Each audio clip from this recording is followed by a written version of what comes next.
Without further ado, she is the two-time Olympic gold medalist, multiple-time PFL winner, but now very much en route to becoming a UFC champion, if you ask me. The great Kayla Harrison, UFC veteran, 1-0. Wow.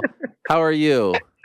Should I hide and pretend like I'm not here again? Oh my God. You know, Do you hold your breath every time now? I will be honest. You've even started like panic texting me. Like if I don't respond within 2 minutes, Why? you send like No, backup. 2 minutes? And I'm like, whoa. Wow. Calm down, Klinger. Stage 4. First of all, it's not 2 minutes. I at least waited an hour or so. And, there's nothing I hate more than sending those texts. Nothing I hate more. Hey, congrats. Do you want to come on the show? No, wow. Now you're exposing me. How else am I supposed to get people to come? Wow. It's all changed. Here she is. She's tasted the UFC, and it's all changed. I knew this was coming at some point. You are here. Am I here? But it wasn't without a little begging. It was a little bit of begging along the way. In my defense, I had literally 500 texts. Wow. Was it really that much? Yeah. It was out of control. I couldn't believe it. Unlike anything you've experienced? I mean, maybe the Olympics, but I probably didn't have that many people who have my number then. So I was actually wondering, like, did the I mean, obviously the UFC is but like, did it feel reminiscent of when you won gold? Yes. From your friends, family, people that know you? From the fight week, the professionalism, the electricity, even like them giving you your gear bag, having a tailor there. I was like, oh, this feels like when I got my opening ceremonies jacket, and they tailored it, and they gave you the UFC 300 jacket. Like it was very, very nostalgic kind of for me. And like, I was hype. I was like, yeah, we're here. Did it live up to what you thought it was going to be? I'm sure you've dreamed of this. Did it feel? It was amazing. The whole week was magical. Yeah, it was really magical. It was funny because it went so fast. I couldn't believe it. Like, the fight went so fast in my mind. I got on the shuttle, took the 2-minute bus ride, from the place to the venue, got off. Feel like I walked around a little bit, got my hands wrapped, jogged, hit the pads. And then I was in the cage, and Bruce Buffer was announcing my name. It was very it's funny because I asked God for peace because, fight week, anxiety, and then peace. You just are it's a roller coaster. You're I'm the best. And then you're like, why am I doing this? What the hell is wrong with me? So I was I prayed to God, please just give me peace. And he made it so fast that I didn't have a chance to get nervous. It just. Okay, so before we get to Saturday, I'm just curious. Obviously, the big thing was the weight. No, it's okay. It's okay. I love it. I'm so happy you're here. Thank you again. I really appreciate it. But was there any point? I wouldn't want to talk to anybody else. Oh, thank you. That means the world to me. Was there any point? I can't believe you didn't invite me to talk to you in Vegas. I was okay. That's such bullshit. I didn't ask a single fighter on the card. The last thing I want to be to anyone is a nuisance. And I knew you had big things to do. Come on, wow! What is going on here? My confidence can't take all of this. Okay, back to you. Stop making this about me. Was there any point where you thought this was too difficult, insurmountable, that this hill was too hard to climb, the 135, that you had bitten off more than you could chew? Was there any point where you thought you were broken? I mean, the entire camp. Wow. I was scared. Not of the fight, of the weight. I was scared. I haven't weighed 135 pounds since I was 16 years old. And on the test cut, I got down to 140. And, I walked away from millions of dollars of pretty much guaranteed money to gamble on this, to take a chance. I got real quiet. I got real still. I prayed, and I felt like this is where God was calling me to go. And this was my dream. And this is why I started MMA in the first place. And so let's go, let's do it. But I was all in. I didn't know if I was going to make weight. I can't believe I made weight.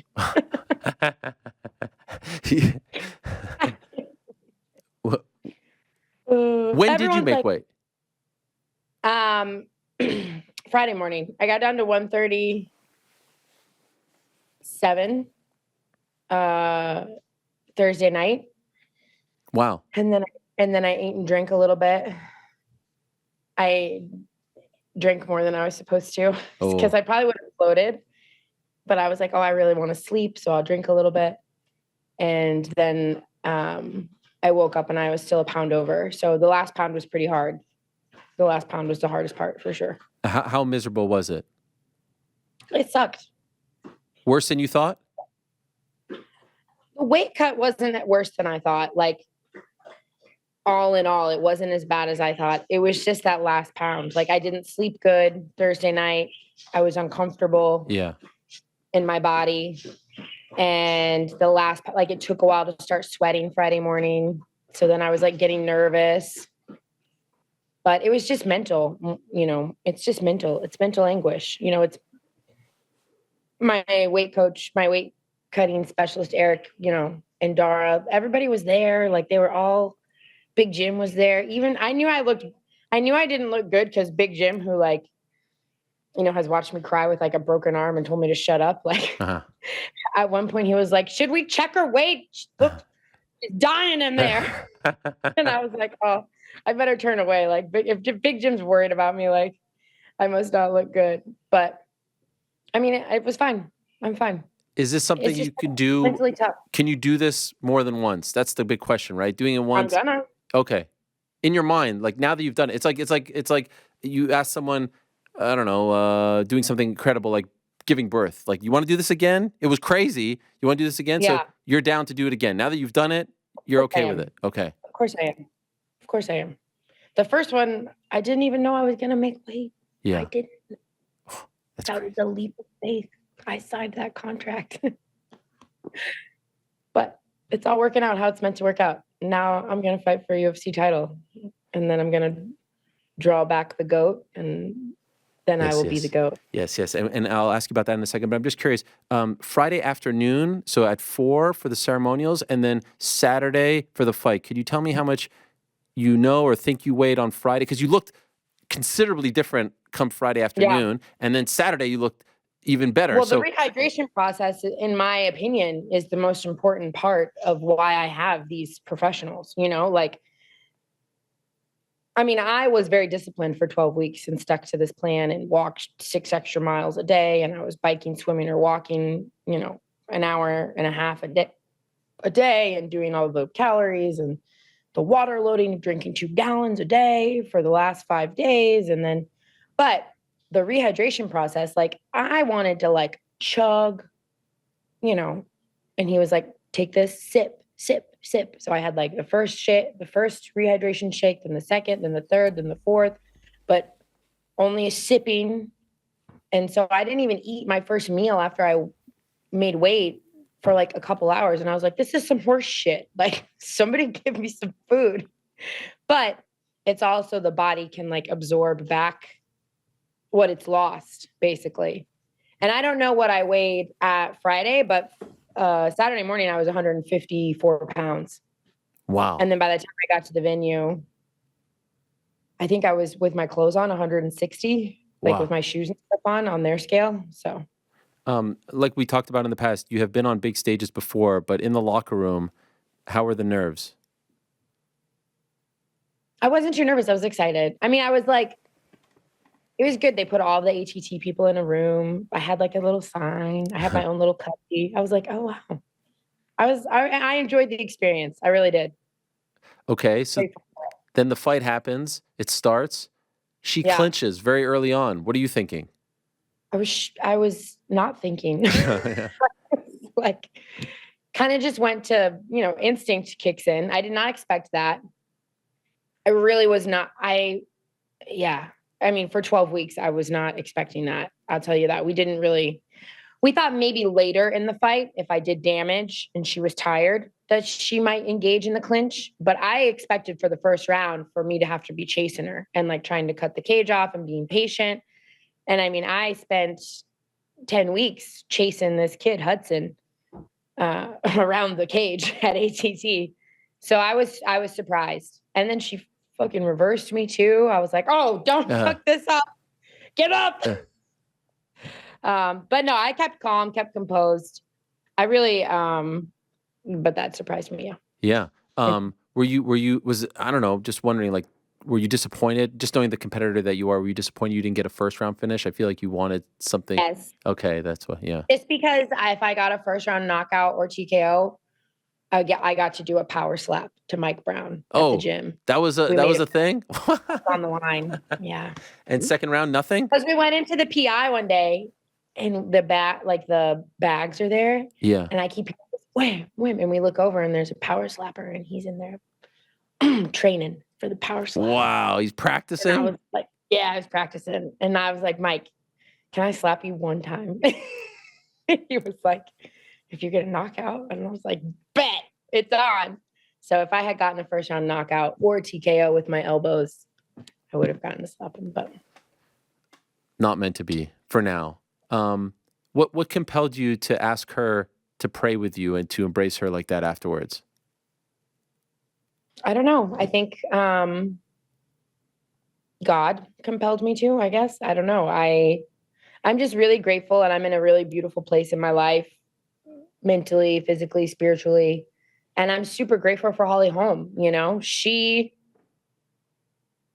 inspired me. I mean, it's hard because she knocked out my old teammate to become who she is, you know? But I mean, she's always carried herself with such poise and such grace. And she's been such a legend of the sport and really helped make women's MMA what it is today. So for me, it was an honor, and I'm grateful for her. I'm thankful for her. And I just wanted to share a couple minutes with her. And yeah, that was it. I don't know. I know it's a tough question, but Dana White said afterwards he would like to see her retire. Do you agree with that assessment? I mean, I'm not going to comment on her. You know, that's her personal choice. That's her. I can't comment on that. If someone commented on what I should do, I would probably want to slap box them. So. Okay, fair enough. Okay, so you have been asked about Amanda because everyone backstage asked you about it and all that stuff. Oh my God. Did you see those? Did you see those? What I'm wondering is, did you expect something from her if you won? Like, did you have a feeling she was watching? Did you have a feeling she was interested? Kind of. I don't know. I didn't know. I don't know if I didn't. Yes, I expected her to chat. I mean, I expected her and one other person to. Right. So. The other person being Larissa Pacheco? No. Dawn Davis. I actually haven't heard from her in a long time. Yes. I didn't actually see what Cris wrote because, unfortunately, the admin blocked me. Because of you. Because of you, Kayla. I've been blocked after all these years. What, that's not really fair. Yeah. You need to go talk to her husband then. Okay? Fair enough. I think she said something about like Amanda. She piggybacked off Amanda. They were like ganging up on me.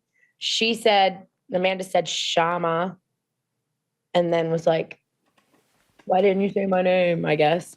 And then Cyborg said that she wants the winner. Yeah. I'm not sure if that one's going to happen anytime soon, at least not in the UFC. But could I ask you, why didn't you say Amanda's name? Because she doesn't have the belt, and she's been retired for a while now. I mean, look, like, if Amanda was still here and she was holding the belt, then I would have been calling for Amanda Nunes. But for all intents and purposes, I thought she was happily retired and living her best life, you know? Am I wrong? I mean, that's for her to answer. But yes, that was the general consensus. She retired back in June. And so we were debating before you came on what the UFC should do. Our consensus was, all right, you made a promise to Pena and Pennington. Let that play out hopefully this summer. And you should not fight before getting a title shot. And then hopefully this time next year, you're likely fighting Amanda Nunes for the belt in what could be one of the biggest fights in women's MMA history. Do you like that or not?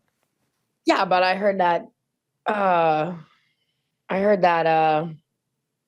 Rocky's hurt all of a sudden. Uh-oh. So if she can't fight right now, I'm happy to fight whoever this summer for a title. Oh, but it would have to be for a title? Would you be interested in fighting Pena in like a number one contender fight?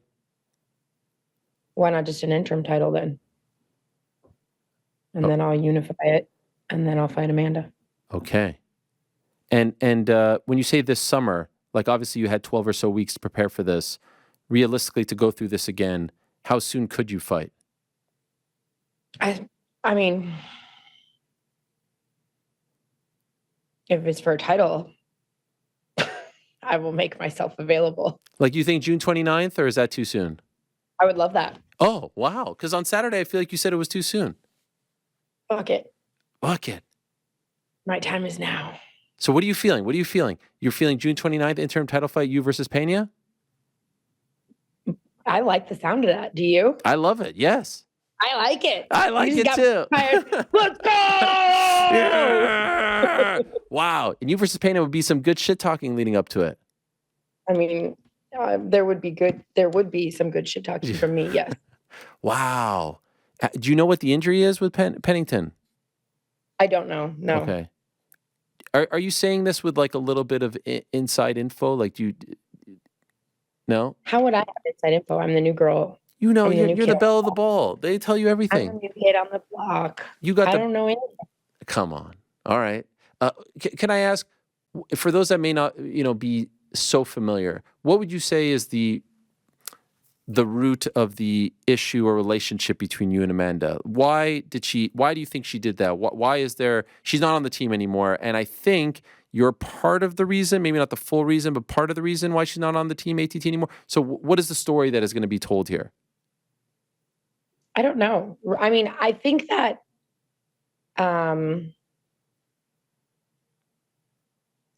Amanda's worst enemy is her own mind. And like, she got it in her head that like I was coming for her, or like, I think after she lost to Julianna, she thought that I was like gonna get in the cage that night and challenge her, which was not true, not the case, not even near true. She thought that everyone at the team kind of was against her. Again, not true, not the case. Like, actually, everyone on the team was doing their best to keep us like in separate organizations, even though I wanted to go then, like I was like, I'm out, let's go. I think there was still a 145. I was like, come on, let's do this. And so I think it just like left a bad taste, like her in her own mind. Like, she just had this like not true image of what was happening behind the scenes. And she didn't really ask anybody. She just kind of assumed. And then she left. And I have no ill will towards Amanda. Like, I think she's great. She's the GOAT for a reason, she's awesome.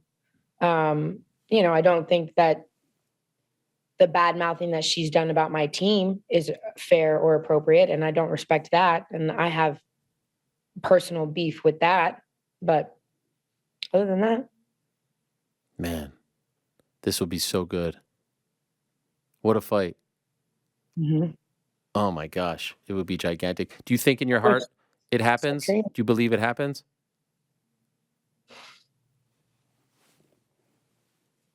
We'll see. I think money talks.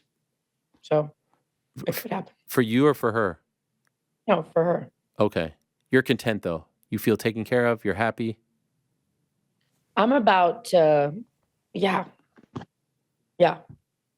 Everything that I wanted was waiting on the other side of that scale. Oh my God. What do you mean by that? Just like, it was a big risk. I took a big risk. I had kind of guaranteed money at a higher weight with less pressure. And I was all in, and it's going to fucking pay off. Like, I'm doing I'm exactly where I'm supposed to be, doing exactly what I'm supposed to be doing. And it feels so good, like it feels so good. I will never forget the first time we spoke after the last Larissa Pacheco fight, when I said, oh, Kayla Harrison is joining us, and we turned to you, and I will never forget how you looked. It looked like you had been crying for like 3 weeks or whatever that period was. Would that person have ever believed the story would unfold like this? Yeah. I mean, I've never been a completely hopeless person, Ariel, despite everything that has happened in my life. I've never completely lost hope, because if I had, I wouldn't be here. And there have been a lot worse things in my life than losing a fight. But I will say that